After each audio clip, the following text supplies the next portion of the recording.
आज कढी करताना तर माझ्याकडून एक मोठी चूक झाली होती. आता काय माहिती कढी खातील का नाही. तर इकडे मी दही घेतलं, त्याच्यामध्ये थोडंसं बेसन पीठ टाकलं आणि पटकन ते हलवून सुद्धा घेतलं. लगेचच मी इकडं मिरची, लसूण, कोथिंबीर सगळं बारीक करून घेतलं. मी थोडासा गूळसुद्धा घातले, तो कापून घेतला आणि लगेच मी इकडं कढीला फोडणीसुद्धा दिली होती. आणि लगेच त्याच्यामध्ये मी हे बनवलेलं ताक ॲड केलं. पण माझ्याकडून एक मोठी चूक झाली, ते म्हणजे मी ह्याच्यामध्ये ना हळदच टाकायला विसरले. त्याच्यामुळे आता हे कोण खाईल का नाही हा प्रश्न पडला होता. पण आपण काय जुगाड करणारच. लगेचच मी इकडं फ्राय पॅनमध्ये तेल टाकून हळद कडवून घेतली आणि त्याच्यामध्ये टाकून दिली. तर मस्त माझी कढी झाली होती आणि खायला पण आपल्या रेग्युलरच्या कढीसारखीच लागत होती. लगेच कढी आहे म्हटल्यावर पांढरा भात तर पाहिजेच, तो पण लावून घेतला.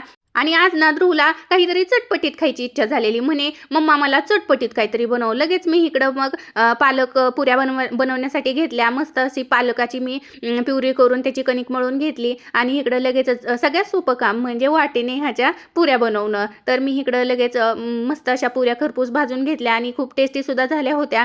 आणि तुम्ही बघू शकता कढी, भात आणि ह्या पुऱ्यांचा बेत एकदम छान झाला होता. आणि आज संडे असल्यामुळे ह्या पोरांचं टेंट हाऊस बनवून खेळायचं चाललेलं आणि घरभर पसारा करून ठेवलेला. अचानकच पाहुणे येणार आणि लाईटली खायचंय म्हटल्यावर काय लगेचच मी ढोकळा बनवायला घेतला आणि घाईघाईत बनवलेला माझा ढोकळा खूप टेस्टी झाला होता. चला आजच्यासाठी एवढंच. चला बाय.